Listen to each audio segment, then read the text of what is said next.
차가운 저녁 공기가 낡은 아파트 복도를 휘감았다. 이수연은 현관문 앞에 붙은 붉은색 압류 통지서에서 눈을 떼지 못했다. 마치 그녀의 심장에 찍힌 낙인처럼 그 종이는 가족의 몰락을 적나라하게 고발하고 있었다. 거실에서는 아버지의 흐느낌과 어머니의 희미한 한숨소리가 뒤섞여 절망의 교향곡을 연주했다. 수연은 주먹을 꽉 쥐었다. 손톱이 손바닥을 파고드는 고통이 오히려 현실 감각을 되찾게 해주었다. 그녀의 명석한 두뇌와 월스트리트에서도 인정받았던 재능은 이 거대한 부채 앞에서 아무런 힘도 발휘하지 못했다. 며칠 밤낮으로 해결책을 찾아 헤맸지만 돌아오는 것은 차가운 거절과 비웃음뿐이었다. 아버지가 도박으로 탕진한 돈은 일반적인 금융권에서 해결할 수 있는 수준을 아득히 넘어섰다. 사채업자들의 그림자는 매일같이 짙어졌고 그들의 협박은 가족의 숨통을 조여왔다. 바로 그때 마치 악마의 속삭임처럼 한 가지 제안이 들어왔다. 처음에는 말도 안 되는 소리라며 거절했지만 벼랑 끝에 몰린 지금 그 제안은 유일하게 남은 썩은 동아줄처럼 보였다. 수연아, 아빠가 잘못했다. 아빠가 다 망쳤어. 아버지가 무릎을 꿇고 빌었다. 그의 등이 한없이 작아 보였다. 수연은 차마 아버지를 원망할 수 없었다. 그녀는 언제나처럼 모든 짐을 자신의 어깨에 짊어지기로 결심했다. 그녀는 조용히 방으로 들어가 검은색 정장을 꺼내 입었다. 화장기 없는 얼굴이었지만 그녀의 눈빛은 그 어느 때보다 단단하고 결연했다. 오늘 그녀는 자기 자신을 팔기로 결심했다. 그녀의 목적지는 대한민국 경제의 심장, 아우라그룹의 본사 빌딩이었다. 아우라그룹의 본사는 하늘을 찌를 듯한 유리와 강철의 성이었다. 로비에 들어서는 순간 수연은 자신이 다른 세상에 발을 들였음을 직감했다. 대리석 바닥은 거울처럼 반짝였고 공기마저도 부와 권력의 냄새로 가득 차 있었다. 그녀의 낡은 구두가 그 화려함 속에서 초라한 소리를 냈다. 약속된 최상층의 회장실로 안내받는 내내 수연은 무표정을 유지하려 애썼다. 그녀는 지금부터 연기자가 되어야 했다. 감정을 드러내는 것은 사치이자 약점이었다. 회장실 문이 열리자 거대한 통유리창 너머로 서울의 야경이 파노라마처럼 펼쳐졌다. 도시의 불빛이 보석처럼 흩뿌려져 있었지만 그 아름다움은 수연의 눈에 들어오지 않았다. 방 한가운데 거대한 책상 뒤에 한 남자가 앉아 있었다. 아우라 그룹의 총수 강태준. 그는 그림자 속에 앉아 있어 얼굴이 잘 보이지 않았지만 그에게서 뿜어져 나오는 위압감은 방 전체를 지배하고 있었다. 그는 마치 옥좌에 앉은 젊은 황제 같았다. 이수연 씨, 그의 목소리는 얼음처럼 차갑고 아무런 감정도 실려 있지 않았다. 그 목소리에 수연은 자기도 모르게 몸을 떨었다. 그는 자리에서 일어나 천천히 그녀에게 다가왔다. 빛 속으로 드러난 그의 모습은 비현실적으로 완벽했다. 맞춤 제작된 슈트는 그의 다부진 체격을 빈틈없이 감싸고 있었고 조각 같은 얼굴에는 냉혹함이 서려 있었다. 특히 그의 눈은 모든 것을 꿰뚫어 보는 듯한 깊고 어두운 심연과 같았다. 강태준은 그녀의 머리부터 발끝까지 마치 물건의 가치를 감정하듯 훑어보았다. 그 노골적인 시선에 수연은 모욕감을 느꼈지만 굴복하지 않기 위해 턱을 치켜들고 그의 눈을 마주보았다. 그의 입가에 희미한 거의 보이지 않는 미소가 스쳐 지나갔다. 그것은 흥미나 호의의 표현이 아니었다. 모든 것을 자신의 통제에 두었다는 확신에 찬 오만한 미소였다. 앉지. 그는 명령하듯 말하며 다시 자리로 돌아갔다. 테이블 위에는 이미 계약서 한 부가 놓여 있었다. 수연은 떨리는 손으로 계약서를 집어들었다. 내용은 간단 명료했다. 계약기간 1년, 법적 부부로서의 의무를 수행하며 강태준의 아내 역할을 완벽하게 소화할 것. 그 대가로 이수연의 부친이 진 모든 채무를 아우라 그룹에서 변제한다. 각 조항은 철저하게 갑의 입장에서 작성되어 있었고 을인 그녀에게는 어떤 권리도 보장되지 않았다. 그것은 계약이 아니라 노예 문서에 가까웠다. 기간은 정확히 1년이다. 그동안 내 아내로서 흠잡을 데 없는 모습을 보여야 할 거야. 재계 인사들, 언론, 그리고 우리 집안 사람들 앞에서 말이지. 넌 내 이미지를 위한 방패막이자 장식품이다. 그 이상의 의미는 두지 마. 강태준이 말했다. 그의 말에는 단 한 점의 온기도 없었다. 그는 그녀를 인간으로 보는 것이 아니라 특정 목적을 위해 구매한 고가의 도구로 취급하고 있었다. 사적인 감정이나 불필요한 행동은 용납하지 않아. 내 사생활에 간섭할 생각도 마라. 수연은 조용히 계약서를 읽어 내려갔다. 그녀의 머릿속에서는 복잡한 계산이 이루어지고 있었다. 이 계약의 위험성, 법적 허점, 그리고 자신이 감당해야 할 기회비용. 하지만 결론은 이미 정해져 있었다. 가족을 구할 방법은 이것뿐이었다. 그녀는 펜을 집어들었다. 펜의 무게가 청음망은처럼 느껴졌다. 그녀의 이름 3글자를 적는 순간 그녀의 인생, 그녀의 자유, 그녀의 존엄성은 1년 동안 저당 잡히게 될 것이다. 질문 있나? 강태준이 물었다. 그의 말투에는 그녀가 어떤 질문도 하지 않을 것이라는 확신이 담겨 있었다. 수연은 고개를 저었다. 지금 이 순간 질문은 무의미했다. 그녀는 이미 모든 것을 포기하고 이 자리에 왔다. 그녀는 망설임 없이 계약서 마지막 장에 자신의 이름을 적었다. 이수연. 그녀의 필체는 평소처럼 단정했지만 그녀 자신만이 그 속에 담긴 미세한 떨림을 느낄 수 있었다.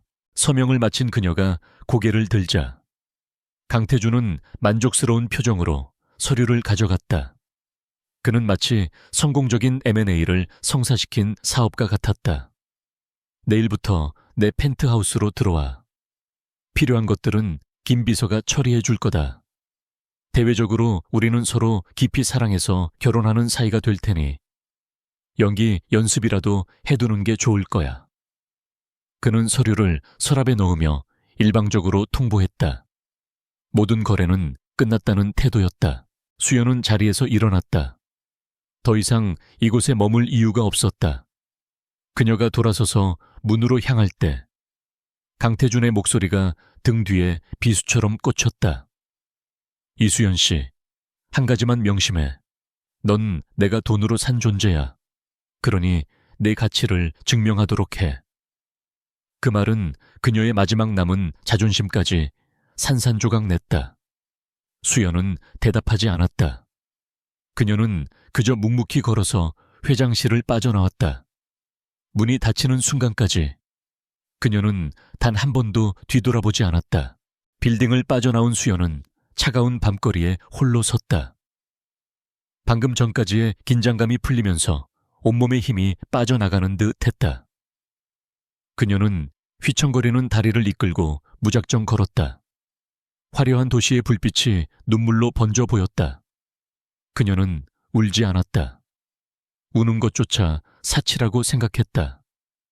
그녀는 이제 더 이상 평범한 이수연이 아니었다. 그녀는 아우라그룹 강태준 회장의 아내라는 역할을 연기해야 할 배우였다. 그녀의 인생은 단 하루 만에 완전히 뒤바뀌었다. 불행 속으로 팔려온 그녀의 이야기는 이제 막 시작되고 있었다. 수연은 자신의 선택을 후회하지 않으려 애썼다. 이것은 가족을 위한 최선의 결정이었다고 스스로를 다독였다. 하지만 심장 한 구석이 시커멓게 타들어가는 것은 어쩔 수 없었다. 그녀는 앞으로 1년 동안 감정이 없는 인형처럼 살아가야 할 것이다.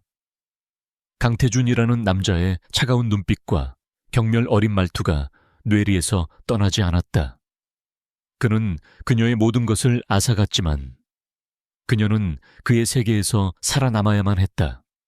살아남아서 이 지옥 같은 계약이 끝나는 날 당당하게 제 발로 걸어 나가리라 다짐했다. 밤하늘의 별들은 보이지 않았고 도시의 소음만이 그녀의 귓가를 맴돌았다. 그녀의 과거는 오늘로 끝났다. 그리고 내일부터 시작될 미래는 온통 칠흑 같은 어둠뿐이었다. 하지만 수연은 그 어둠 속에서도 결코 자신을 잃지 않으리라 맹세했다. 그녀의 눈빛은 슬픔에 젖어 있었지만 그 깊은 곳에서는 쉽게 부서지지 않을 강인한 불꽃이 희미하게 타오르고 있었다. 절망의 대가를 치르고 시작된 그녀의 새로운 인생. 그 첫 번째 장이 이렇게 막을 내리고 있었다.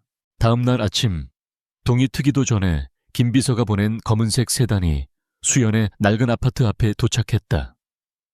하룻밤 사이에 그녀의 삶은 한치의 예고도 없이 격변의 소용돌이 속으로 빨려 들어갔다. 부모님과의 작별 인사는 짧고 무거웠다. 어머니는 눈물을 흘렸고 아버지는 차마 고개를 들지 못했다.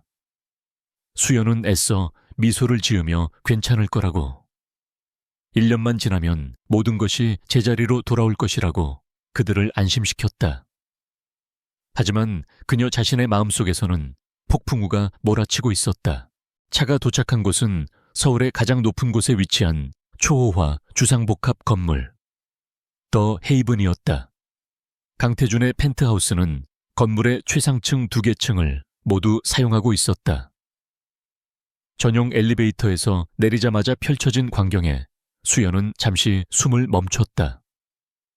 거실은 웬만한 집 전체 크기보다 컸고 한쪽 벽면 전체가 통유리로 되어 있어 서울의 정형이 그림처럼 펼쳐져 있었다.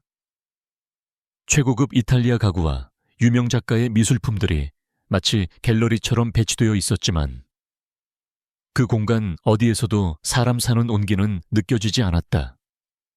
모든 것이 차갑고 정제되어 있었으며 완벽하게 계산된 아름다움은 오히려 위압감을 주었다.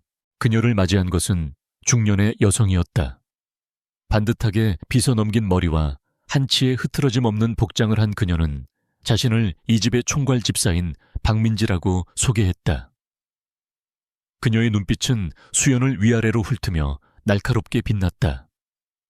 그 시선에는 노골적인 경계심과 경멸이 담겨 있었다. 회장님께서는 지금 회사에 계십니다. 제가 사모님의 거처와 이 집의 규칙에 대해 안내해 드리겠습니다. 그녀가 사모님이라는 단어를 발음할 때 그 안에는 미세한 가시가 돋쳐 있었다. 박 집사는 수연을 그녀가 머물 방으로 안내했다. 방은 5성급 호텔의 스위트룸보다 더 호화로웠다. 거대한 침대와 개인 욕실, 그리고 방 전체 크기만 한 드레스룸이 딸려 있었다. 드레스룸 안에는 이미 세계적인 명품 브랜드의 옷과 가방, 구두들이 계절별, 종류별로 완벽하게 정리되어 있었다. 마치 주인을 기다리는 상품들처럼. 이곳이 사모님께서 1년 동안 지내실 공간입니다. 옷과 필요한 물품은 모두 준비되어 있으니 개인적인 짐은 따로 꺼내지 않으셔도 됩니다. 박 집사의 말은 배려가 아닌 통제였다. 그녀의 과거와 흔적은 이 집에 들일 수 없다는 무언의 경고였다. 몇 가지 규칙을 말씀드리겠습니다. 박 집사는 기계적인 목소리로 말을 이었다. 첫째, 회장님의 서재와 개인 침실은 허락 없이 절대 출입 금지입니다. 둘째, 외부인 방문은 반드시 회장님의 허락을 받아야 합니다. 셋째, 모든 식사 시간은 정해져 있으니 반드시 지켜주셔야 합니다. 규칙은 끝없이 이어졌다. 그것은 함께 사는 사람을 위한 규칙이라기보다는 감시 대상에게 부과하는 제약에 가까웠다. 수연은 조용히 고개를 끄덕였다. 반박하거나 질문할 권리는 애초에 없었다. 그날 저녁 강태준이 돌아왔다. 그는 집에 돌아와서도 회사에서와 마찬가지로 냉담하고 무심했다. 그는 수연에게 눈길 한번 제대로 주지 않고 서재로 직행했다. 저녁 식사 시간. 두 사람은 거대한 식탁의 양끝에 마주 앉았다. 최고급 코스 요리가 나왔지만 두 사람 사이에는 식기가 부딪히는 소리 외에 어떤 대화도 오가지 않았다. 숨막히는 침묵 속에서 음식은 모래알처럼 껄끄럽게 넘어갔다. 수연은 이곳이 집이 아니라 잘 꾸며진 감옥이라는 사실을 다시 한번 실감했다. 식사가 끝난 후 강태준은 수연을 거실로 불렀다. 내일 저녁 아우라 재단 자선 파티가 있다. 우리의 약혼을 공식적으로 발표하는 자리가 될 거야. 그는 소파에 깊숙이 기대앉아 다리를 꼰 채 말했다. 김 비서가 내게 필요한 모든 것을 알려줄 거다. 너는 그저 완벽한 내 약혼녀를 연기하기만 하면 돼. 실수하지 마라. 너 하나 때문에 내 계획에 차질이 생기는 건 용납 못해. 그의 말투는 여전히 그녀를 인격체가 아닌 체스판 위의 말처럼 취급하고 있었다. 우리의 배경 스토리는 이렇다. 그는 무미건조하게 말을 이었다. 뉴욕에서 우연히 만났고 내가 끈질기게 구애해서 결혼에 이르게 된 걸로 되어 있어.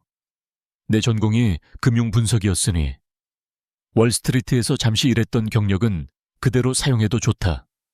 오히려 그 편이 내 안목을 증명하는데 도움이 되겠지.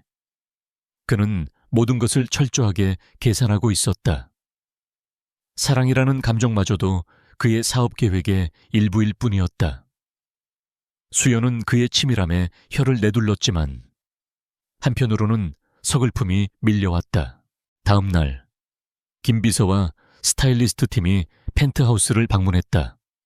그들은 수연을 머리부터 발끝까지 바꾸기 시작했다. 수십 벌의 드레스와 보석들이 그녀 앞에 펼쳐졌다. 몇 시간 동안 인형처럼 몸을 맡긴 끝에 거울 속에는 그녀 자신도 낯선 여인이 서 있었다. 우아한 실크 드레스와 수억 원을 호가하는 다이아몬드 목걸이가 그녀를 빛나게 했지만 그녀의 눈빛은 공허했다. 그녀는 화려한 보석으로 치장된 슬픈 마네킹 같았다.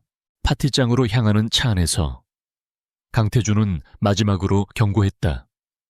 사람들이 뭘 물어보든 우리가 사전에 맞춘 이야기에서 벗어나지 마.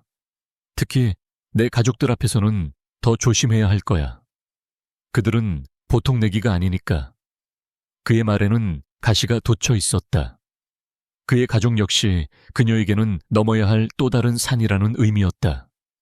수연은 말없이 창밖을 바라보며 심호흡을 했다.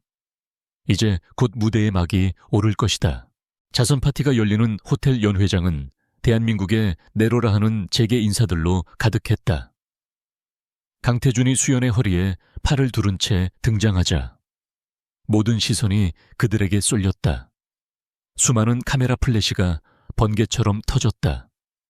강태준은 익숙하다는 듯이 부드러운 미소를 지으며 사람들에게 손을 흔들었다. 수연은 그의 품에 안겨 수줍으면서도 행복한 약혼녀의 표정을 연기했다. 그녀의 심장은 긴장으로 세차게 뛰었지만 겉으로는 완벽하게 평온을 유지했다. 사람들이 벌떼처럼 몰려와 인사를 건넸다. 그들의 눈에는 호기심과 질투, 그리고 계산적인 속내가 뒤섞여 있었다. 특히 다른 재벌가의 딸들은 노골적인 저기를 드러냈다.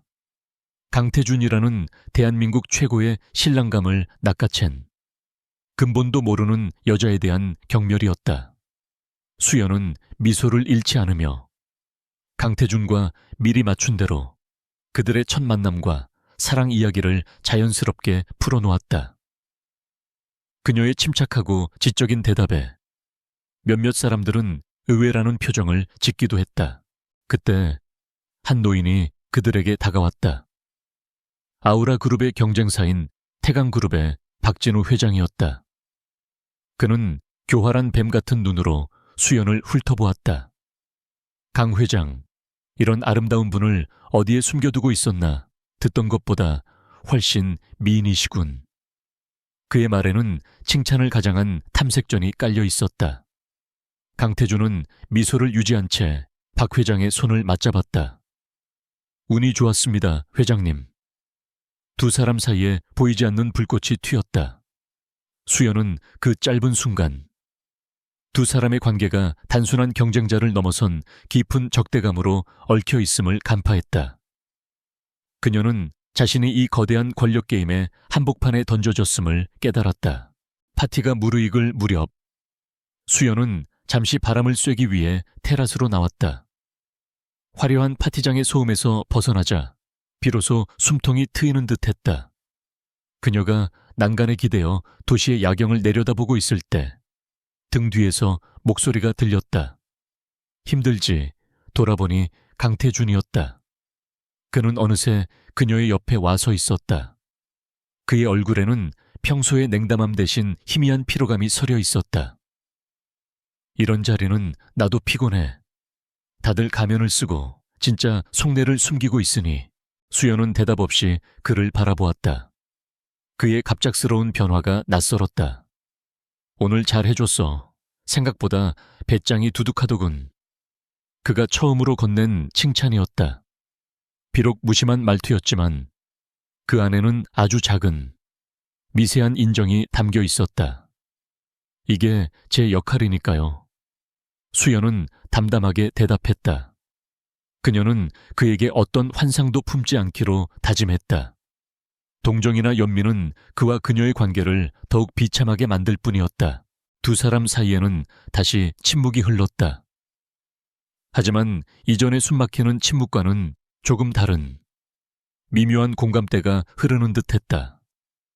두 사람 모두 이 화려하지만 거짓된 세계에서 자신만의 싸움을 하고 있었다.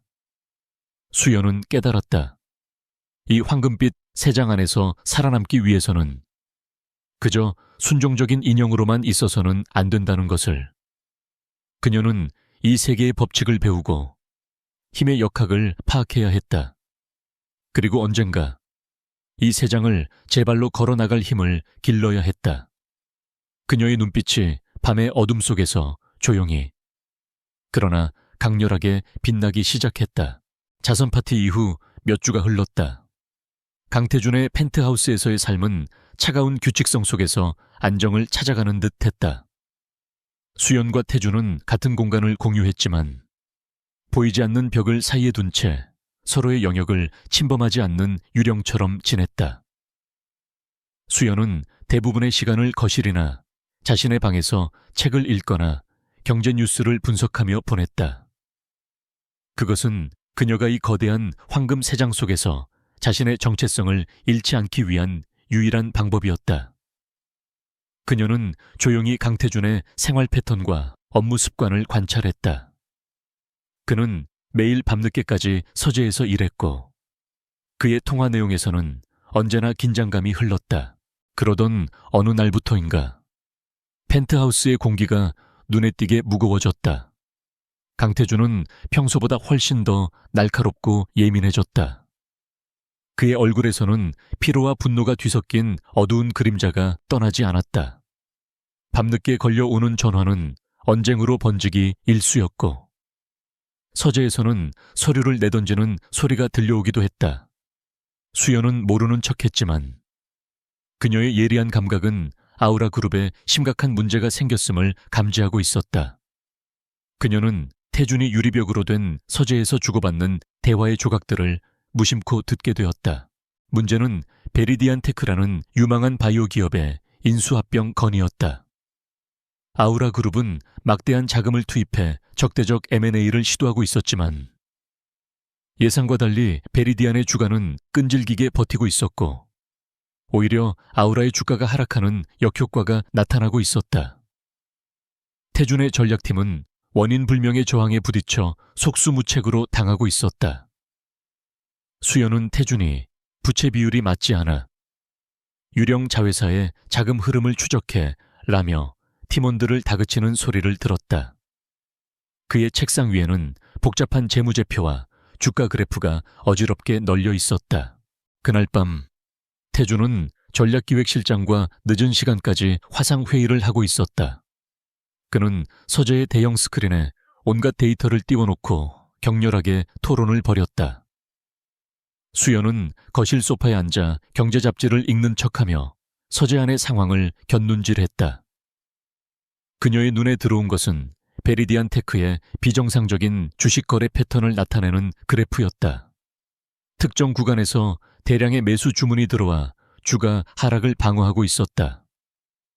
태준의 팀은 이것을 개미 투자자들의 비이성적인 매수세 정도로 치부하는 듯했지만 금융 분석가였던 수연의 직감은 다른 것을 말하고 있었다. 회의는 아무런 소득 없이 끝났다. 태준은 극도의 스트레스에 휩싸인 채 자신의 침실로 들어가 버렸다. 집 전체가 그의 분노로 얼어붙은 듯 했다. 모두가 잠든 깊은 밤, 수연은 조용히 자리에서 일어났다. 그녀는 태준이 쇼핑해나 쓰라고 던져준 최고 사양의 태블릿 PC를 들고 거실 테이블에 앉았다. 그녀의 손가락이 화면 위를 빠르게 움직이기 시작했다. 그녀는 해킹 같은 불법적인 방법을 쓰지 않았다. 오직 공개된 기업 정보, 금융감독원의 공시자료, 그리고 해외 뉴스 아카이브만을 이용해 정보를 재구성하고 분석했다. 수시간 동안의 집중적인 분석 끝에 수연은 아우라 그룹의 엘리트 팀이 놓치고 있던 치명적인 고리를 발견했다. 베리디안 테크의 저항 뒤에는 보이지 않는 손이 있었다. 조세피난처에 서류상으로만 존재하는 한 페이퍼 컴퍼니가 베리디안의 부실 채권을 대량으로 매입하며 재무 건전성을 인위적으로 부풀리고 동시에 주식시장에 개입해 주가를 방어하고 있었던 것이다. 수연은 거래 시간과 자금 이동 경로, 페이퍼 컴퍼니의 설립 시기 등을 교차 분석하여 그 배후를 추적했다. 모든 증거는 단 한 사람을 가리키고 있었다. 태강그룹의 박진우 회장. 그는 단순히 M&A를 방해하는 것이 아니라 함정을 파서 아우라 그룹에 막대한 손실을 입히고 경영권을 흔들려는 속셈이었다. 이 사실을 어떻게 강태준에게 알려야 할까? 수연은 고민에 빠졌다. 그가 자신의 말을 순순히 믿어줄 리 없었다. 그의 자존심은 돈으로 산 여자의 조언을 받아들일 만큼 너그럽지 않았다.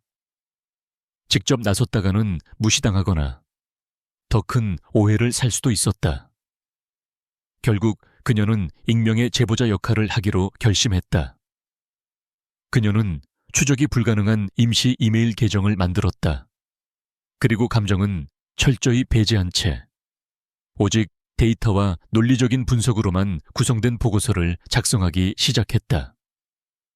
보고서는 베리디안에 숨겨진 부채 구조, 페이퍼 컴퍼니의 역할, 그리고 이 모든 것이 박진우 회장의 계획된 사보타주라는 결론을 명확하게 제시했다. 다음 날 새벽, 수연은 완성된 보고서를 태준의 개인 이메일로 발송했다. 그의 이메일 주소는 언젠가 그가 테이블 위에 무심코 놓아둔 서류에서 본 것을 기억해 둔 것이었다. 메일을 보낸 뒤 그녀는 모든 흔적을 지우고 아무 일도 없었다는 듯이 자신의 방으로 돌아갔다. 아침이 되자 펜트하우스의 분위기는 여전히 살얼음판 같았다. 밤새 잠을 설친 듯한 태준은 굳은 얼굴로 식탁에 앉았다. 그는 습관처럼 자신의 태블릿으로 밤사이 온 메일들을 확인했다. 그의 눈에 베리디안 M&A 역외자금의 이상 징후라는 제목의 낯선 메일이 들어왔다. 그는 스팸 메일이라 생각하고 지우려다가 제목이 너무나 구체적인 것에 잠시 망설였다. 그는 미간을 찌푸리며 마지못해 메일을 열었다. 첨부된 보고서를 읽어내려가는 그의 표정이 시시각각 변하기 시작했다. 무심함은 의심으로, 의심은 경악으로, 그리고 경악은 날카로운 집중력으로 바뀌었다. 보고서의 분석은 그의 팀이 며칠 밤낮을 세워도 찾아내지 못한 핵심을 정확히 꿰뚫고 있었다. 태준은 식사도 마다하고 곧장 서재로 달려갔다. 그는 즉시 비상경영회의를 소집했다. 그는 익명의 메일에 대해서는 한마디도 언급하지 않았다. 대신 보고서의 내용을 마치 자신이 새로운 가능성을 발견한 것처럼 팀원들에게 던졌다. 이 부분을 재검토해봐. 우리가 놓치고 있는 게 있을지도 몰라. 그의 지시에 따라 팀원들이 데이터를 다시 분석하기 시작했고, 얼마 지나지 않아 익명의 보고서가 100% 정확했음을 확인했다. 회의실은 충격과 경탄으로 술렁였다. 새로운 정보를 손에 쥔 강태준은 즉시 전략을 수정했다. 그는 무리한 적대적 M&A를 즉각 중단했다. 대신 박진우 회장의 시장 교란 행위에 대한 증거들을 모아 언론과 금융감독기관에 흘렸다. 상황은 순식간에 역전되었다. 여론은 아우라그룹을 동정했고, 박진우 회장은 불공정 거래 혐의로 조사를 받게 되었다. 태강그룹의 주가는 폭락했고, 아우라그룹은 막대한 손실을 피했을 뿐만 아니라 경쟁사를 합법적으로 궁지에 몰아넣는 데 성공했다. 그날 밤 모든 것을 성공적으로 마무리한 태준은 늦은 시간에 펜트하우스로 돌아왔다. 그의 얼굴에는 지독한 피로감이 서려 있었지만 눈빛은 승리자의 그것처럼 빛나고 있었다. 그는 거실을 지나치다 소파에 앉아 조용히 책을 읽고 있는 수연을 보았다. 그녀는 마치 아무 일도 없었다는 듯 세상에서 가장 평온한 사람처럼 보였다. 태준은 무심코 그녀를 지나치려다 발걸음을 멈췄다. 그는 천천히 돌아서서 수연을 바라보았다. 그의 시선이 그녀에게로 향했다. 그것은 평소의 차가운 시선이 아니었다. 그 안에는 풀리지 않는 의문과 날카로운 의심, 그리고 아주 희미하지만 부정할 수 없는 경탄이 뒤섞여 있었다. 그는 아무 말도 하지 않았지만 두 사람 사이에는 팽팽한 긴장감이 흘렀다. 혹시 당신인가? 그의 눈빛은 소리 없이 묻고 있었다. 수연은 천천히 책에서 눈을 들어 그의 시선을 마주했다. 그녀 역시 아무 말도 하지 않았지만 그녀의 침착한 눈빛은 그 어떤 대답보다도 더 깊은 울림을 주었다. 그들의 관계에 첫 번째 균열이 생기는 순간이었다. 베리디안 테크 사건 이후 펜트하우스의 공기는 미묘하게 변했다. 강태준은 더 이상 이수연을 투명인간 취급하지 않았다. 그의 시선은 종종 그녀에게 머물렀고 그 안에는 풀리지 않는 의문과 탐색의 빛이 담겨 있었다. 그는 가끔씩 그녀에게 과거 월스트리트에서의 경험에 대해 넌지시 묻기도 했다. 하지만 수연은 언제나 한 발 물러서서 감정을 드러내지 않는 담담한 어조로 원론적인 대답만을 내놓았다. 그녀의 이러한 태도는 태준의 의심을 더욱 증폭시키는 동시에 그녀라는 존재에 대한 호기심을 자극했다. 그는 자신이 장식품으로 들인 이 여자가 생각보다 훨씬 더 복잡하고 날카로운 지성을 숨기고 있음을 어렴풋이 느끼기 시작했다. 평화는 길지 않았다. 금융당국의 조사를 받게 된 박진우 회장은 이빨 빠진 호랑이가 아니었다. 오히려 그는 상처 입은 독사처럼 더욱 맹렬하고 교활하게 방역을 준비하고 있었다. 그의 복수는 아우라그룹 전체를 뒤흔드는 거대한 태풍이 되어 몰아치기 시작했다. 첫 번째 공격은 주식시장에서 시작되었다. 박진우는 자신이 동원할 수 있는 모든 해외 헤지펀드와 검은 돈을 이용해 아우라그룹의 주식에 대한 대대적인 공매도를 감행했다. 동시에 그가 영향력을 행사하는 언론사들을 통해 아우라의 미래에 대한 부정적인 루머와 조작된 분석 보고서들이 쏟아져 나왔다. 시장은 즉각적으로 반응했다. 아우라그룹의 주가는 연일 폭락했고 소액 주주들의 불안감은 극에 달했다. 강태준은 주가 방어를 위해 막대한 자금을 쏟아부어야 했지만 그것은 마치 밑 빠진 독에 물을 붓는 것과 같았다. 박진우의 공격은 집요하고 체계적이었다. 그는 단순히 금전적 손실을 입히는 것을 넘어 강태준의 리더십에 대한 시장의 신뢰를 뿌리부터 뒤흔들고 있었다. 펜트하우스는 순식간에 아우라그룹의 전쟁 상황실로 변했다. 태준은 밤낮을 가리지 않고 전화와 화상회의에 매달렸고 그의 날카로운 목소리는 쉴 새 없이 공기를 갈랐다. 하지만 박진우의 진짜 비수는 아우라그룹 내부에 숨겨져 있었다.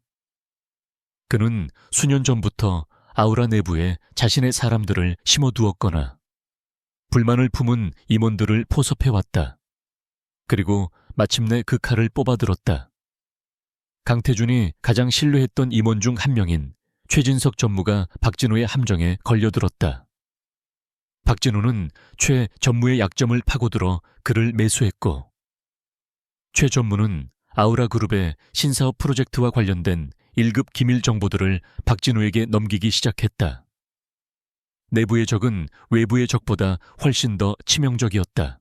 태준은 사방이 적으로 둘러싸인 고립된 성주와 같았다. 믿었던 부하의 배신, 끊임없이 추락하는 주가, 불안에 떠는 이사회와 주주들의 압박까지 모든 것이 그의 숨통을 조여왔다. 그의 얼굴에서는 웃음기가 사라졌고 냉철했던 판단력도 스트레스 속에서 조금씩 무뎌져 갔다. 그는 점점 더 잠을 이루지 못했고 식사도 거르기 일쑤였다. 그런 그에게 예상치 못한 안식처가 되어준 것은 바로 이수연이었다. 그녀는 아무것도 묻지 않았고 어떤 조언도 하지 않았다. 그저 묵묵히 자신의 자리를 지킬 뿐이었다. 어느 날 밤, 녹초가 되어 집으로 돌아온 태준은 거실 소파에 앉아 조용히 책을 읽고 있는 수연을 발견했다.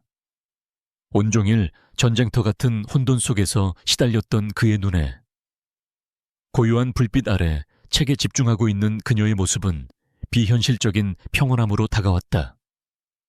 그는 아무 말 없이 잠시 그 자리에 서서 그녀를 바라보다가 서재로 향했다. 시끄러운 세상과 단절된 듯한 그녀의 고요함이 그의 지친 마음을 미세하게나마 위로해 주었다. 이런 일들이 반복되면서 그는 무의식적으로 그녀의 존재에서 위안을 찾기 시작했다. 또 다른 날, 태준은 서재에서 머리를 쥐어뜯으며 전략을 고민하고 있었다. 박진우의 다음 공격이 어디로 향할지 예측할 수 없어 답답해하고 있을 때였다. 수연이 조용히 서재 문을 노크하고 들어와 그의 책상 위에 따뜻한 허브티 한 잔을 내려놓았다. 그녀는 아무 말 없이 목례를 하고 나가려 했다. 잠깐, 태준이 그녀를 불러 세웠다. 그는 찻잔을 바라보며 나지막이 물었다. 당신이라면 어떻게 하겠어? 그것은 조언을 구하는 질문이라기보다는 누구에게라도 털어놓고 싶은 그의 절박함이 묻어나는 독백에 가까웠다. 수연은 잠시 그를 바라보았다. 그의 눈에는 그동안 본 적 없었던 깊은 고뇌와 외로움이 서려 있었다. 그녀는 조심스럽게 입을 열었다. 상대가 회장님의 강점을 집중적으로 공격하는 것은 오히려 그곳에 시선을 묶어두려는 의도일 수 있습니다. 정작 진짜 노리는 것은 회장님께서 미처 신경 쓰지 못하고 있는 가장 취약한 곳일지도 모릅니다. 그녀의 말은 거창한 전략이 아니었다. 하지만 문제의 본질을 꿰뚫는 날카로운 통찰력이 담겨 있었다. 그 한마디에 태준은 마치 망치로 머리를 맞은 듯한 충격을 받았다. 그는 자신이 너무나 명백한 가능성을 간과하고 있었음을 깨달았다. 그 순간 태준의 휴대폰이 날카롭게 울렸다. 비서실에서 온 긴급 보고였다. 최진석 전무가 주도하던 해외 신재생에너지 사업 입찰에서 아우라 그룹이 제출한 기밀 입찰 정보가 경쟁사로 유출되어 사업권을 빼앗겼다는 소식이었다. 손실액은 수천억 원에 달했고 무엇보다 그룹의 대외 신뢰도에 치명적인 타격을 입었다. 태준은 눈앞이 캄캄해지는 것을 느꼈다. 수연의 말이 현실이 된 것이다. 박진우는 주식시장을 흔들며 그의 시선을 붙잡아두고 뒤로는 내부의 배신자를 이용해 그의 가장 중요한 미래 사업에 비수를 꽂았다. 독사의 이빨은 생각보다 훨씬 더 깊고 고통스럽게 그의 살을 파고들었다. 태준은 최진석 전무의 배신에 치를 떨었다. 그는 단순히 부하 직원이 아니라 오랫동안 형제처럼 믿고 의지했던 동료였다. 믿었던 사람에게 받은 상처는 사업 실패의 고통보다 훨씬 더 컸다. 그날 밤 태주는 서재에 홀로 앉아 술을 마셨다. 화려한 도시의 야경이 그의 처지를 비웃는 듯 했다. 그는 완전히 혼자였다. 외부의 적과 내부의 배신자들에게 포위된 채 그는 철저히 무력감을 느꼈다. 그때 서재 문이 조용히 열리고 수연이 들어왔다. 그녀의 손에는 약과 따뜻한 꿀물이 들려 있었다. 그녀는 위로나 동정의 말을 건네는 대신 조용히 그것들을 테이블 위에 내려놓았다. 그리고 그의 맞은편 소파에 조용히 앉았다. 그녀는 아무 말도 하지 않았지만 그녀의 침착하고 흔들림 없는 눈빛은 당신은 혼자가 아니다라고 말하고 있는 듯했다. 산산조각난 자존심과 배신감으로 무너져 내렸던 태주는 그 순간 처음으로 자신의 나약한 모습을 타인에게 보이고 말았다.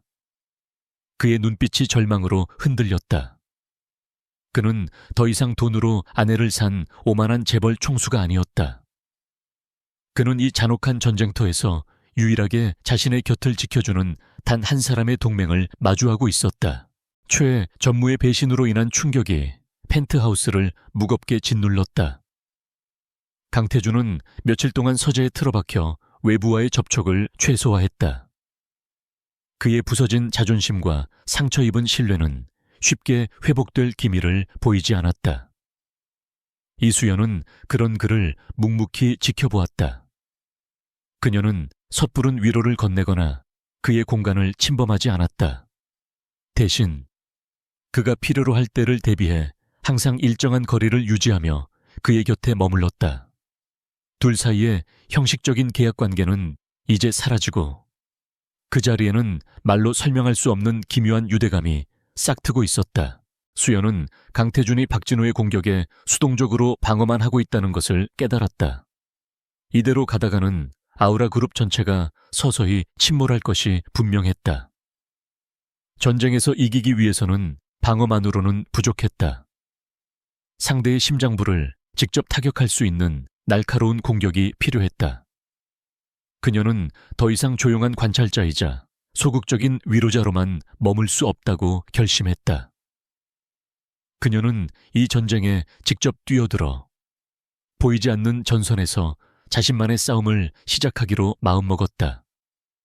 그녀의 무기는 총이나 칼이 아닌 숫자에 숨겨진 진실을 꿰뚫어보는 그녀의 비범한 분석 능력이었다.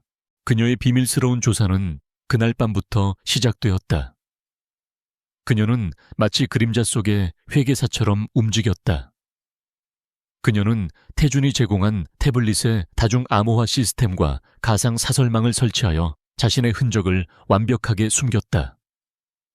그리고 박진우 회장의 거대한 기업 제국, 태강그룹의 심층부로 파고들기 시작했다.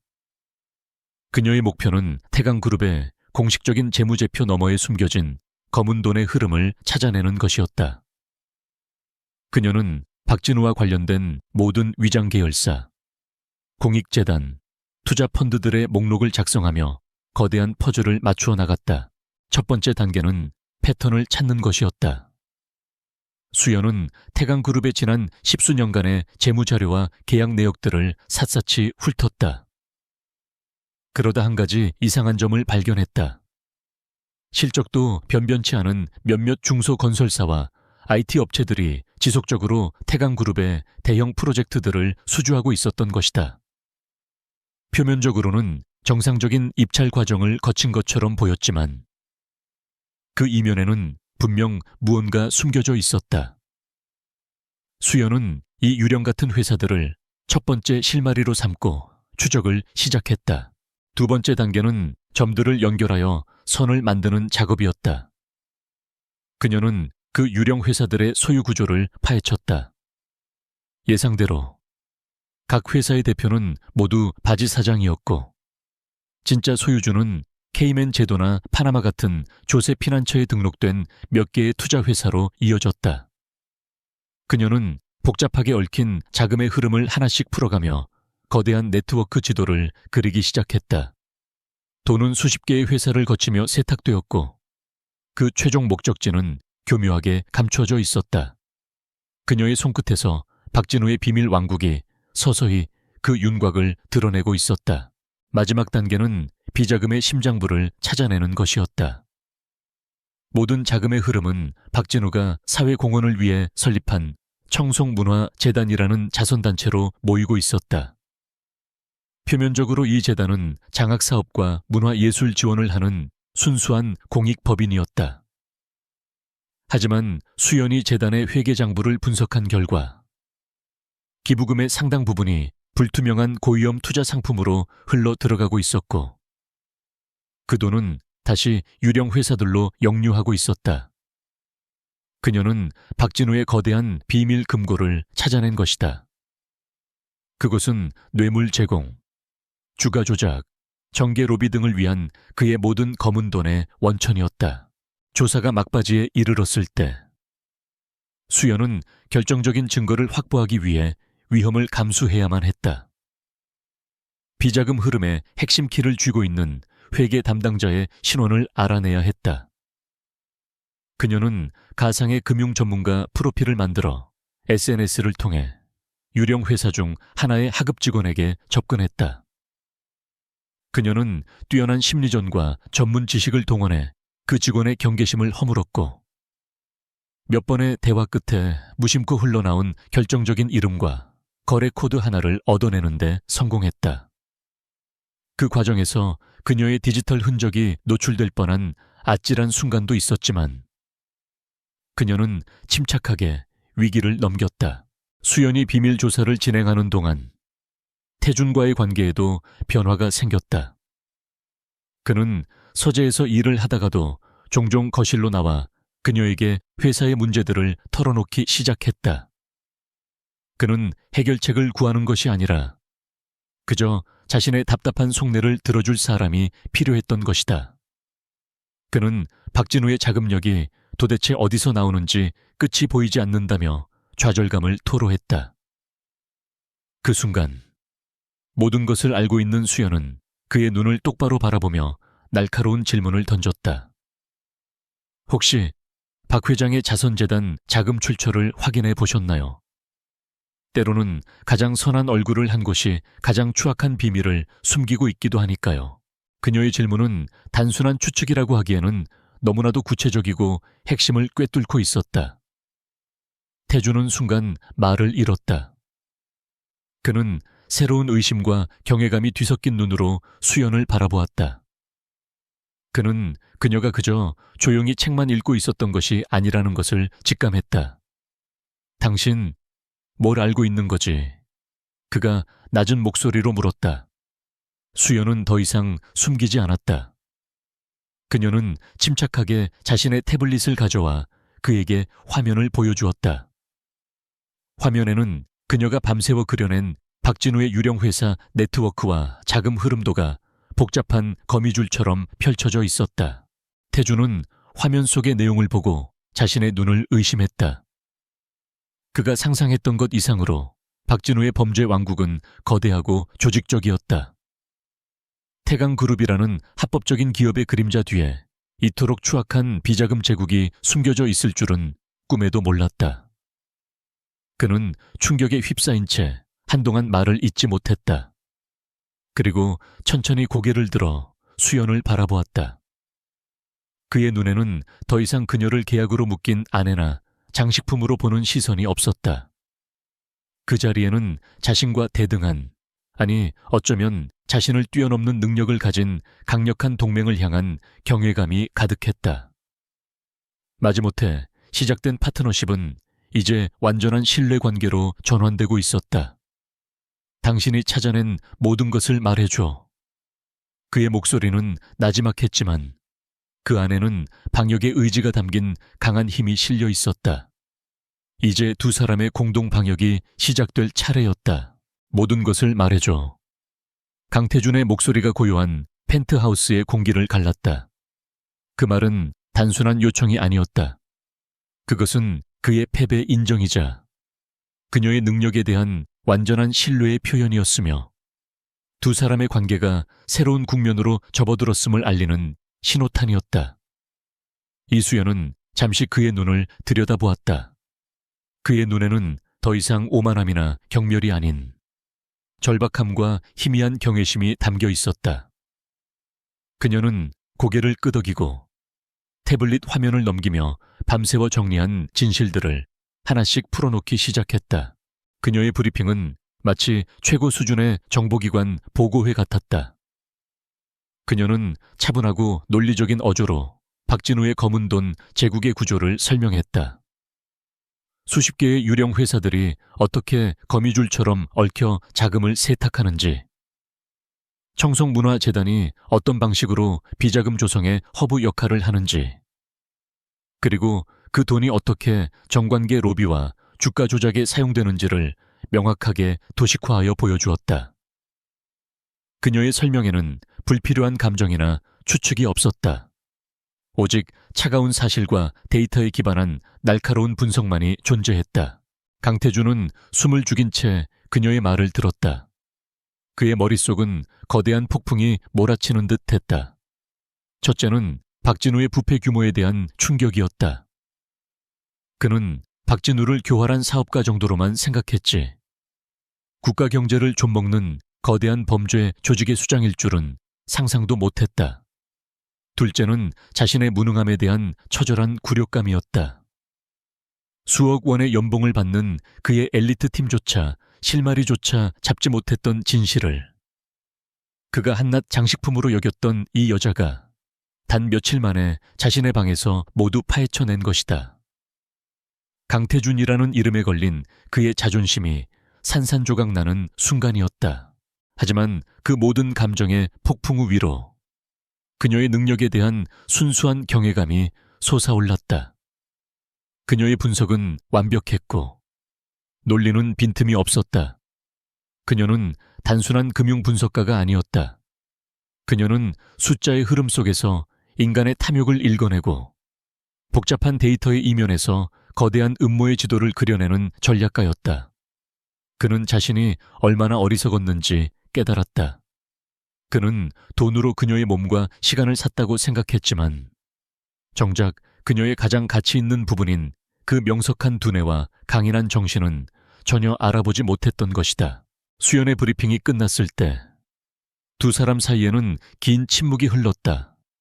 그것은 어색한 침묵이 아니라 새로운 관계가 정립되기 전에 팽팽한 긴장감이 감도는 시간이었다. 강태준은 자리에서 일어나 서재의 유리벽 앞으로 걸어갔다. 그는 서울의 야경을 내려다보며 자신의 마음속에서 격렬하게 싸우는 두 감정과 마주했다. 상처 입은 자존심이 그녀를 밀어내고 이 정보를 가로채라고 속삭였다. 하지만 그의 이성은 이 전쟁에서 이기기 위해서는 그녀가 반드시 필요하다고, 그녀를 동등한 파트너로 인정해야 한다고 외치고 있었다. 오랜 고뇌 끝에 그는 결심을 굳혔다. 그는 천천히 돌아서서 수연에게 다가왔다. 그의 얼굴에서는 모든 가식과 오만이 걷혀 있었다. 그는 전략가로서의 본연의 모습으로 돌아와 있었다. 그는 실용적이고 핵심을 찌르는 질문을 던졌다. 당신이 찾아낸 증거들은 대부분 정황 증거야. 박진우라는 늙은 뱀을 법정에 세우려면 그의 지시가 담긴 직접적인 증거, 즉 스모킹건이 필요해. 어떻게 그를 끌어낼 수 있을까? 이 질문은 그의 완전한 항복 선언이었다. 그는 더 이상 그녀를 의심하거나 시험하지 않았다. 그는 그녀에게 다음 행동 계획에 대한 의견을 구하고 있었다. 공식적으로 그녀를 자신의 동맹으로 인정한 것이다. 그 순간부터 펜트하우스의 거실은 금빛 세장이 아닌 아우라 그룹의 가장 비밀스러운 전쟁 지휘 본부로 변모했다. 두 사람은 밤이 깊어가는 줄도 모르고 함께 방역 계획을 세우기 시작했다. 그들의 조합은 마치 얼음과 불의 결합 같았다. 강태준이 불이었다면 이수연은 얼음이었다.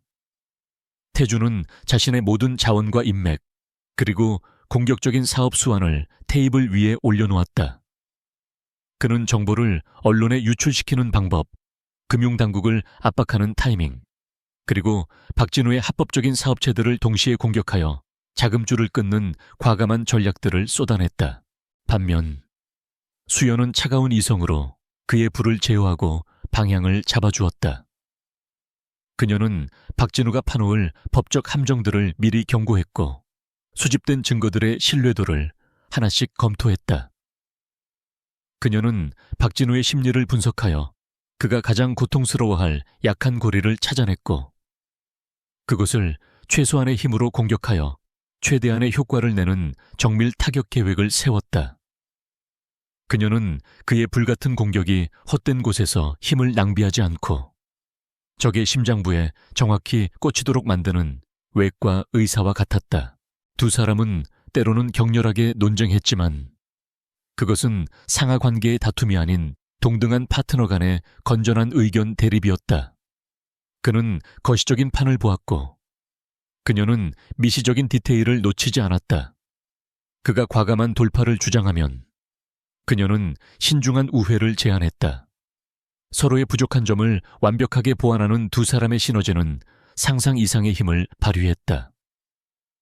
함께 밤을 새우며 전략을 짜는 동안 그들 사이에는 단순히 동맹 관계를 넘어선 미묘한 감정적 교류가 흐르기 시작했다. 공동의 목표를 향해 함께 싸우는 전우회와 같은 끈끈함이었다. 마침내 동이특이 시작할 무렵 그들의 작전 계획이 완성되었다. 작전명은 프로메테스, 신들의 불을 훔쳐 인간에게 준 영웅처럼 어둠 속에 감춰진 박진우의 비밀을 세상에 드러내겠다는 의미였다. 테이블 위에는 수많은 메모와 도표들이 어지럽게 널려 있었다. 두 사람은 지쳐 있었지만 그들의 눈은 새로운 희망과 결의로 빛나고 있었다. 태주는 테이블 너머의 수연을 바라보며 나지막이 말했다. 내가 당신에 대해 틀렸었어, 이수연.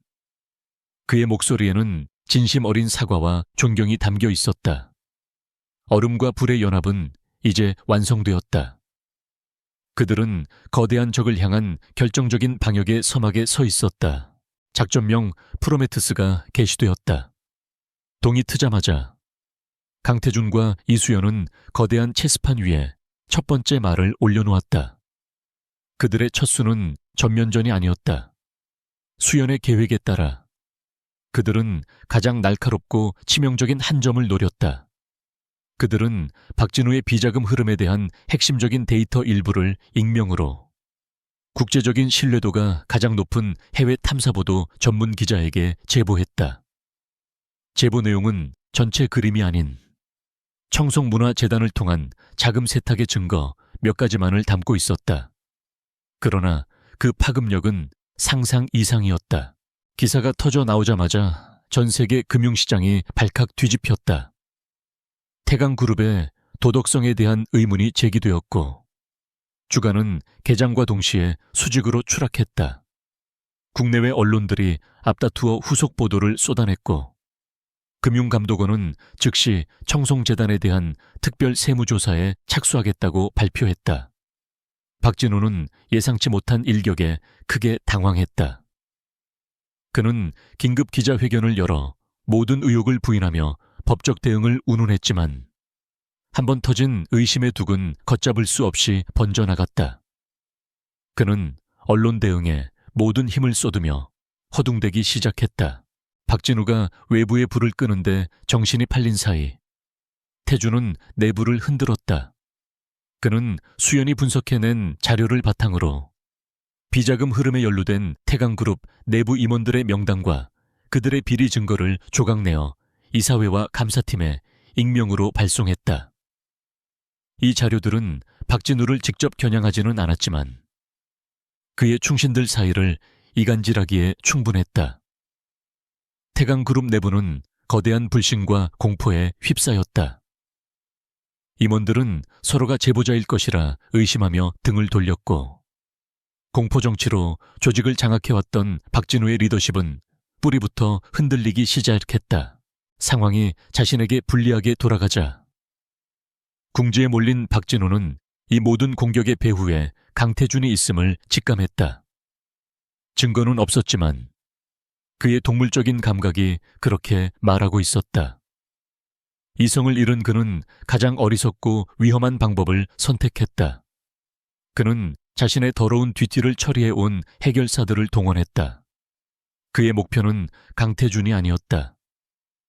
삼엄한 경회에 둘러싸인 그를 직접 공격하는 것은 불가능했다. 대신 그는 강태준의 가장 약한 골이라고 생각되는 이수연을 노렸다. 그는 수연을 납치하여 정보의 출처를 캐내고 그것을 빌미로 강태준을 협박할 계획이었다. 하지만 수연은 이미 박진우의 심리를 분석하며 이런 극단적인 가능성까지 예측하고 있었다. 그녀의 경고에 따라 태준은 펜트하우스의 보안 시스템을 최고 수준으로 강화하고 자신도 모르게 그녀의 주변에 최정예 경호원들을 비밀리에 배치해둔 상태였다. 그날 밤 박진우의 해결사들이 가스 배관공으로 위장하여 펜트하우스에 침투했다. 그들의 목표는 수연을 소리 없이 제압하고 그녀의 모든 디지털 기기를 확보하는 것이었다. 수연은 거실에서 태블릿으로 무언가를 확인하고 있었다. 괴한들이 소음기를 단총을 겨누며 그녀에게 다가오는 순간 모든 것이 순식간에 벌어졌다. 경고음이 울리기도 전에 서재에 있던 태준이 그림자처럼 튀어나와 한 명의 괴한을 덮쳤다. 그는 재벌 총수라는 직함이 무색할 정도로 빠르고 절도 있는 동작으로 상대를 제압했다. 그가 단순히 머리만 좋은 사업가가 아니라는 것을 보여주는 순간이었다. 동시에 집안 곳곳에 숨어있던 경호원들이 나타나 나머지 괴한들과 격렬한 격투를 벌이기 시작했다.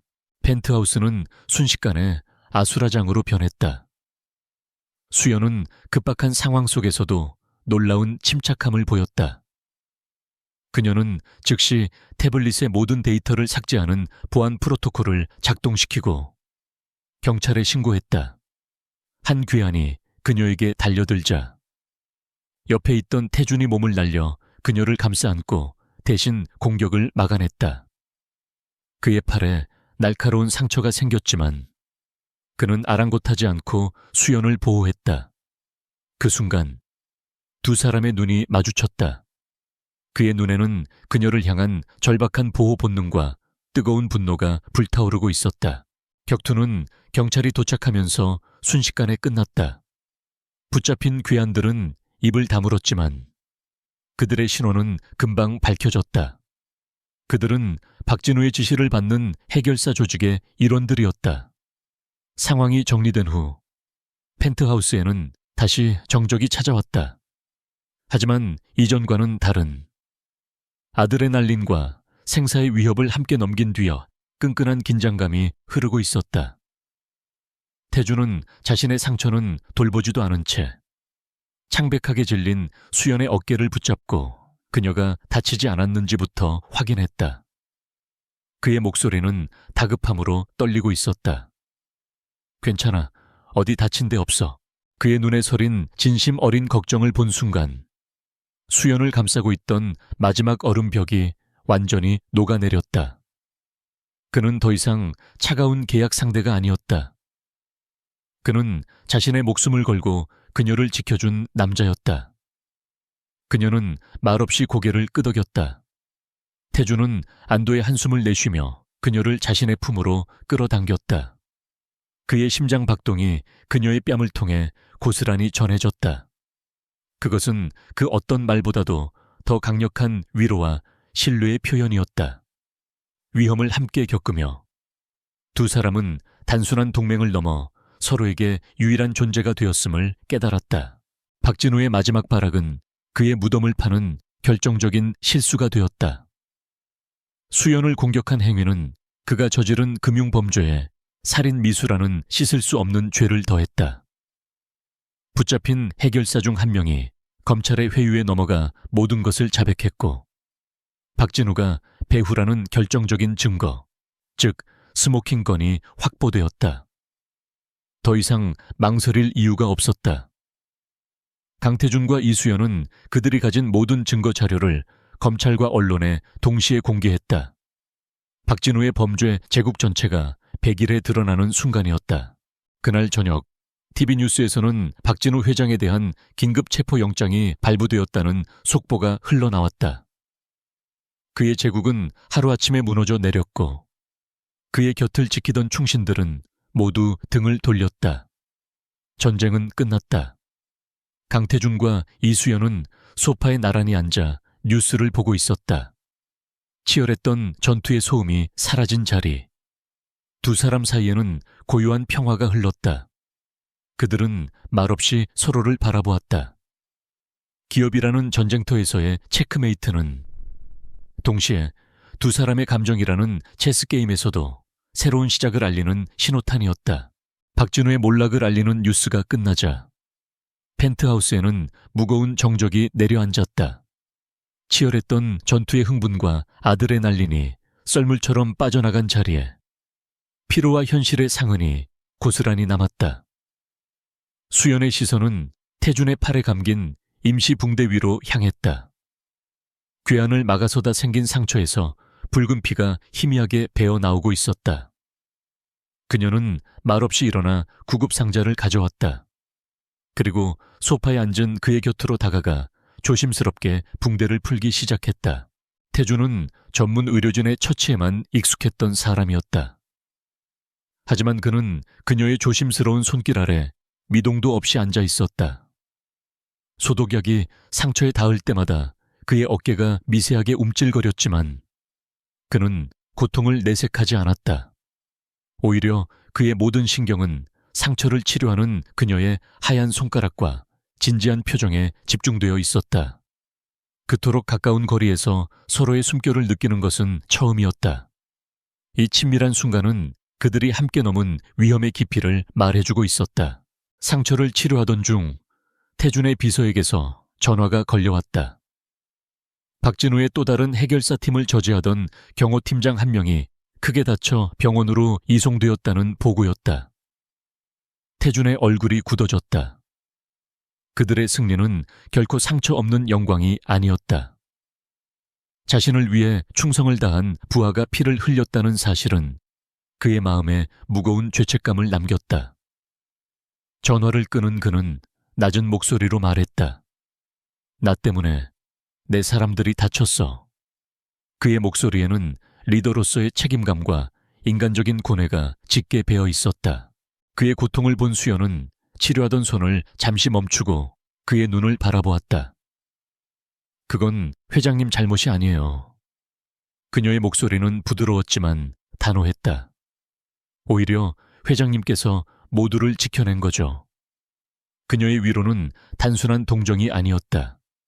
그것은 함께 전쟁을 치른 동맹으로서의 깊은 이해와 신뢰에서 우러나온 것이었다.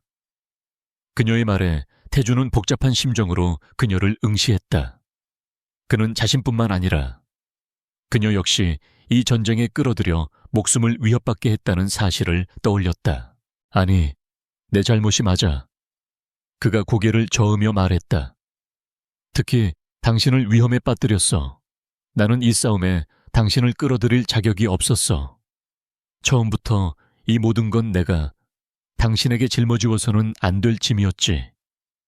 그의 목소리에는 깊은 후회가 담겨 있었다. 그는 지난 몇 주간의 일들을 되돌아보았다. 처음 그녀를 돈으로 사들였던 순간부터 그녀의 능력을 의심하고 이용했던 순간들, 그리고 마침내 그녀가 자신을 위해 목숨을 걸었던 순간까지 모든 장면들이 파노라마처럼 그의 뇌리를 스쳐 지나갔다. 그는 깨달았다. 괴한들이 펜트하우스를 덮쳤을 때 그가 느꼈던 공포의 실체를. 그것은 회사가 무너질지도 모른다는 두려움이 아니었다.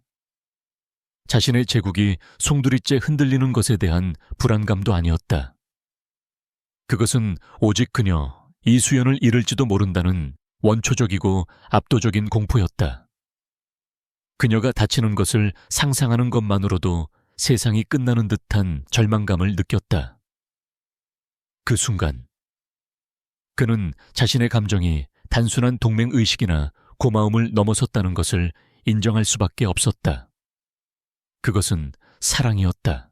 태준은 치료가 끝난 팔을 움직여 그녀의 손을 조심스럽게 잡았다.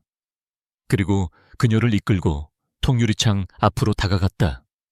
한때 그의 권력을 상징했고 그녀에게는 감옥이었던 도시의 야경이 그들 발 아래 펼쳐져 있었다. 전쟁은 끝났고 이제 그곳에는 오직 한 남자와 한 여자만이 서 있었다. 태주는 그녀를 향해 돌아섰다. 그의 눈빛은 그 어느 때보다 진지하고 솔직했다. 그는 오랫동안 자신을 올가매던 오만함의 갑옷을 벗어던지고 상처받기 쉬운 맨몸으로 그녀 앞에 섰다. 미안해, 이수연. 그의 첫 마디는 고백이 아닌 사과였다. 당신을 물건처럼 취급했던 것, 당신의 가치를 알아보지 못하고 내 욕심을 위해 이용했던 것, 그 모든 것에 대해 진심으로 사과하고 싶어. 나는 당신의 시간을 샀지만 당신의 목숨을 앗아갈 뻔했어. 난 정말 어리석었어. 그의 목소리는 미세하게 떨리고 있었다. 그는 생애 처음으로 누군가에게 자신의 잘못을 온전히 인정하고 용서를 구하고 있었다. 그는 그녀의 손을 더욱 힘주어 잡았다.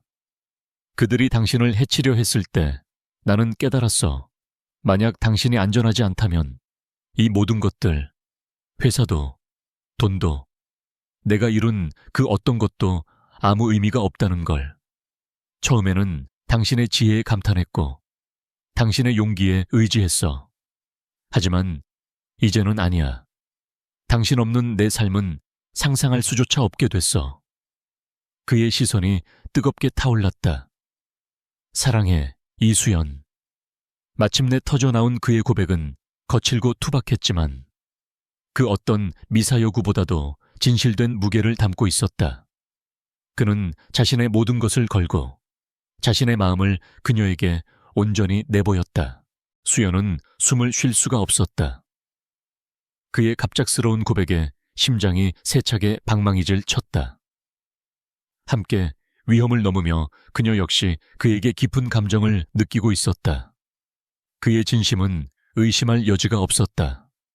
하지만 그녀의 마음 한구석에는 여전히 처음 만났던 날의 상처와 굴욕감이 희미한 흉터처럼 남아있었다.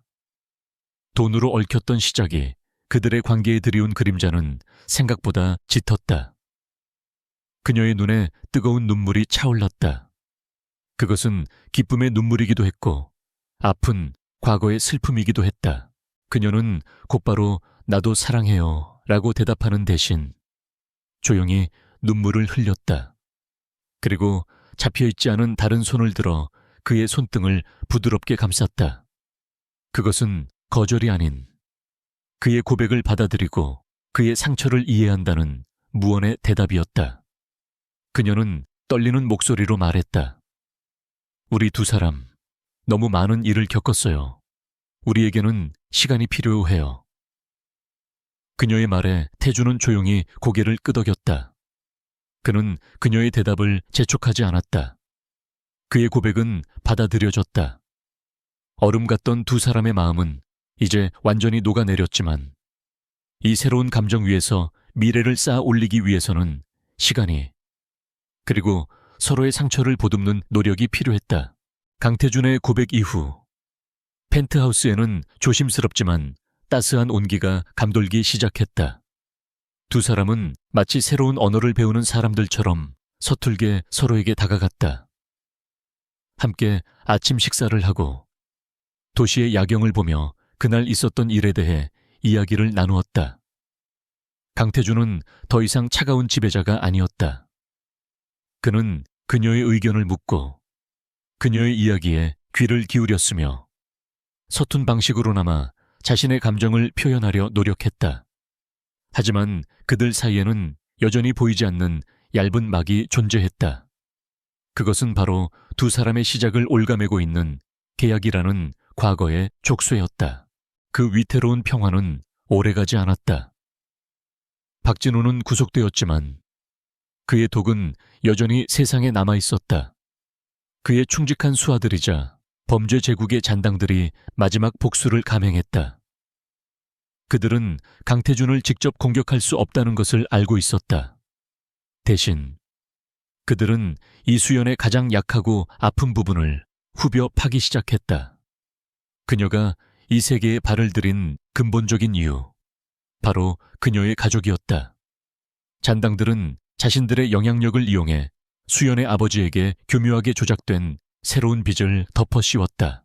사채업자들이 매일같이 수연의 부모님 집을 찾아와 행패를 부렸고, 부패한 관리들은 압류와 구속을 무기 삼아 그들을 협박했다. 모든 것은 치밀하게 계획된 함정이었다. 그들이 수연에게 보내는 메시지는 명확했다. 강태준과의 관계 때문에 당신의 가족이 고통받고 있다는 것.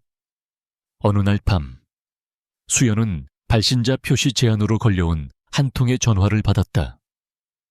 수화기 너머에서는 기계처럼 차가운 목소리가 흘러나왔다. 강태준의 곁을 떠나 조용히 사라지면 자네 가족에 대한 압박을 멈추지. 그렇지 않으면 자네 아버지는 남은 인생을 감옥에서 썩게 될 거야. 그 한마디에 수연의 세상이 다시 무너져 내렸다. 겨우 찾아온 행복이 신기루처럼 사라지는 듯했다. 그녀의 마음속에서는 끔찍한 딜레마가 시작되었다. 자신의 행복을 위해 가족의 고통을 외면할 것인가? 아니면 또다시 자신을 희생하여 가족을 구할 것인가? 평생을 가족을 위해 헌신하며 살아온 그녀에게 답은 정해져 있는 것처럼 보였다. 그녀는 이 문제를 혼자 해결해야 한다고, 태준을 이 더러운 싸움에 끌어들여서는 안 된다고 생각했다. 그녀는 다시 과거의 이수연으로 돌아가려 하고 있었다. 그날 이후 수연은 눈에 띄게 변했다. 그녀의 얼굴에서는 웃음이 사라졌고, 태준을 향한 따뜻한 눈빛은 깊은 고뇌의 그늘에 가려졌다. 그녀는 의식적으로 태준을 피하기 시작했다. 태준은 그녀의 갑작스러운 변화를 금세 알아차렸다. 그는 그녀가 과거의 상처 때문에 자신을 밀어내고 있는 것이라 오해했고, 그들의 관계가 다시 원점으로 돌아갈지도 모른다는 불안감에 휩싸였다. 둘 사이에는 다시 차갑고 어색한 침묵이 흐르기 시작했다. 하지만 지금의 강태준은 과거의 무심한 CEO가 아니었다. 그는 그녀의 고통을 외면하지 않았다. 그는 자신의 모든 정보망을 동원하여 그녀가 괴로워하는 이유를 알아내기 시작했다. 진실을 알아내는 데는 오랜 시간이 걸리지 않았다.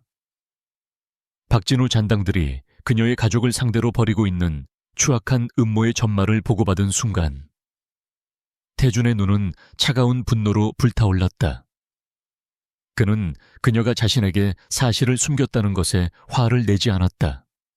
오히려 그 모든 짐을 또다시 혼자 짊어지려 한 그녀의 모습에 가슴이 찢어지는 듯한 아픔을 느꼈다. 그의 행동은 즉각적이고 결정적이었다. 그는 아우라그룹의 최고 법무팀과 보안팀을 수연의 부모님에게 급파했다. 법무팀은 조작된 부채가 법적으로 무효임을 증명하는 압도적인 증거들을 제출하여 모든 법적 절차를 중단시켰다. 보안팀은 사채업자들을 합법적이지만 단호한 방식으로 정리했고, 그들의 배후에 있던 부패 관리들의 비리 증거를 확보하여 검찰에 넘겼다. 모든 문제는 단 하루 만에 완벽하고 영구적으로 해결되었다. 그는 수연이 혼자서는 결코 할 수 없었던 방식으로 그녀의 가족을 지켜낸 것이다. 모든 상황이 정리된 후 태준은 수연을 자신의 서재로 불렀다. 서재 안의 공기는 무겁게 가라앉아 있었다. 태준은 서재 깊숙한 곳에 있는 금고를 열었다. 그리고 그 안에서 먼지 쌓인 서류 봉투 하나를 꺼냈다. 그것은 1년 전 두 사람을 얽어맸던 바로 그 결혼 계약서였다. 그는 계약서를 들고 그녀의 앞으로 다가왔다. 그의 얼굴에는 깊은 수치심과 후회가 서려 있었다.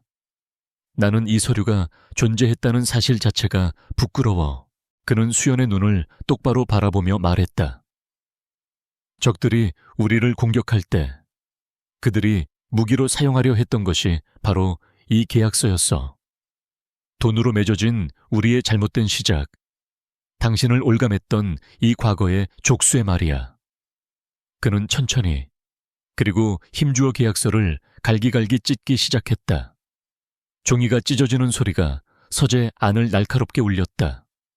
그것은 단순한 종이를 찢는 행위가 아니었다. 그것은 그들의 어두웠던 과거를 완전히 파괴하고 그녀를 묶고 있던 마지막 사슬을 끊어내는 신성한 의식과 같았다. 찢어진 계약서 조각들이 바닥으로 힘없이 흩어졌다.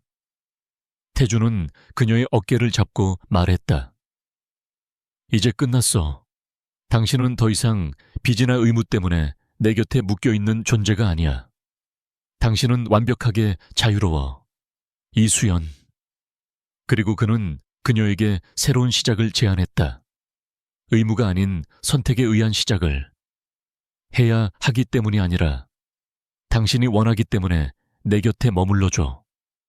그의 목소리는 그 어느 때보다 진실했고 그의 눈빛은 오직 그녀만을 향한 사랑으로 가득 차 있었다. 바닥에 흩어진 계약서 조각들을 바라보던 수연의 눈에서 뜨거운 눈물이 폭포처럼 쏟아져 내렸다. 그녀를 짓누르던 마지막 마음의 짐이 완전히 사라지는 순간이었다. 그녀는 더 이상 불행하게 팔려온 여자가 아니었다. 그녀는 자유로운 영혼이었고 한 남자의 진실한 사랑을 받는 연인이었다. 과거의 사슬은 마침내 끊어졌다. 그녀는 앞으로 나아가 그에게 안겼다. 그리고 그동안 주저했던, 그가 그토록 듣고 싶어 했던 말을 마침내 꺼냈다. 사랑해요, 강태준. 그들의 관계는 과거의 그림자에서 벗어나 비로소 완전한 사랑으로 다시 태어나고 있었다. 과거의 족쇄가 끊어진 다음 날 아침, 펜트하우스의 공기는 눈부시게 가벼웠다. 이수연은 처음으로 이곳을 답답한 새장이 아닌 사랑하는 사람과 함께하는 아늑한 보금자리로 느낄 수 있었다.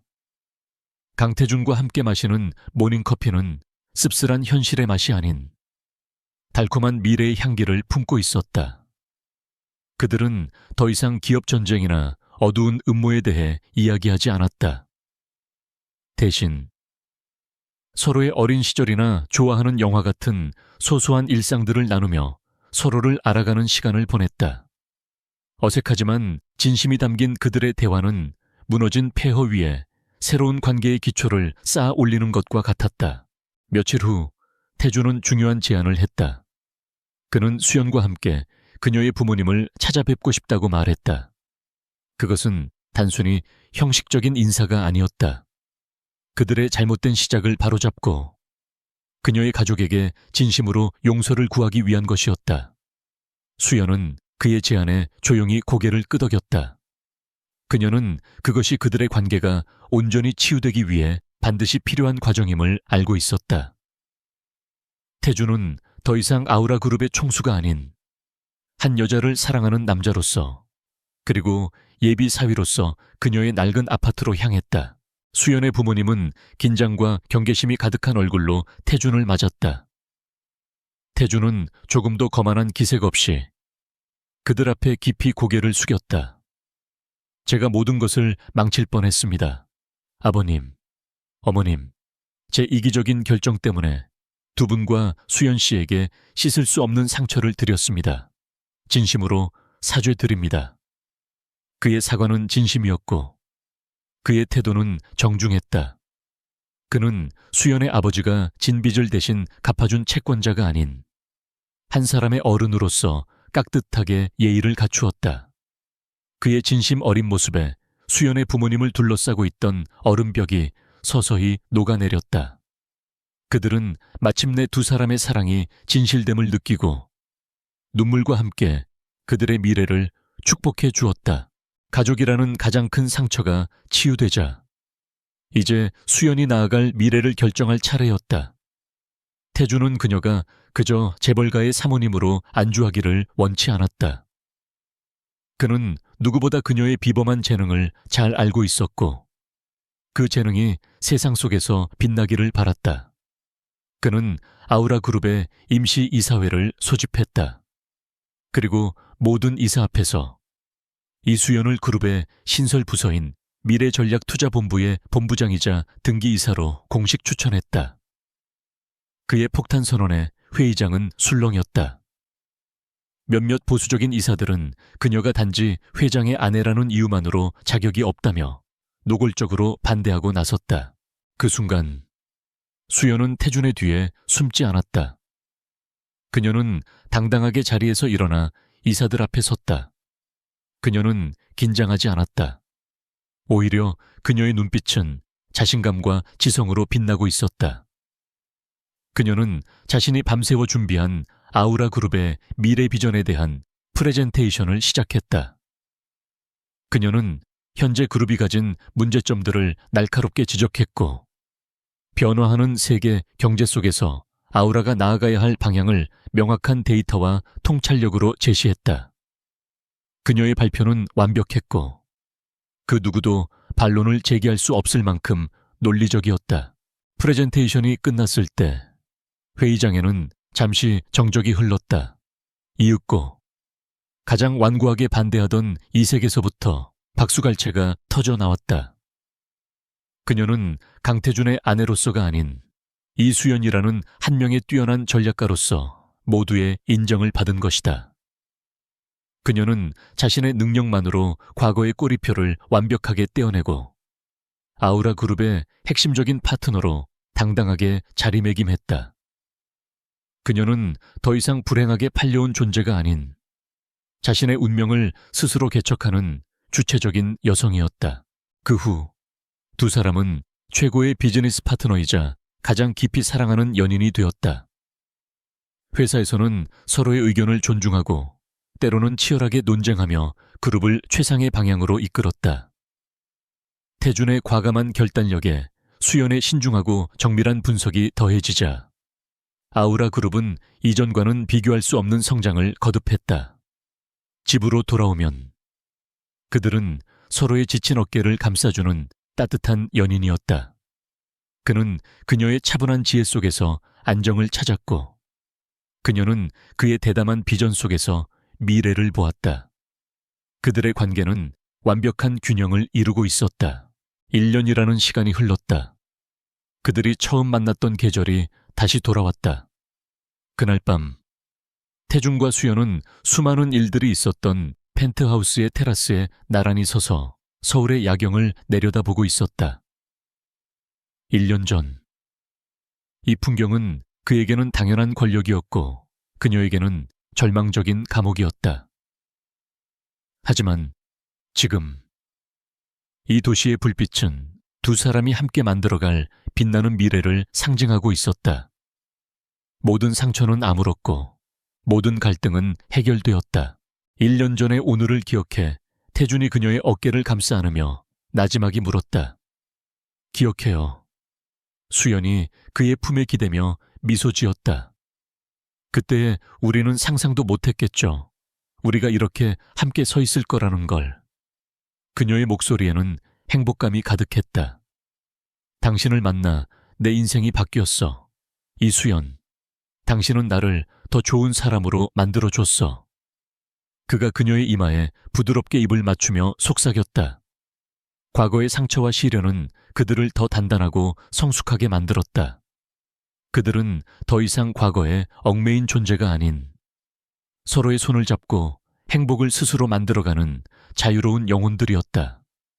두 사람은 말없이 서로를 끌어안고 그들이 함께 엮어갈 미래라는 이름의 도시를 오랫동안 바라보았다.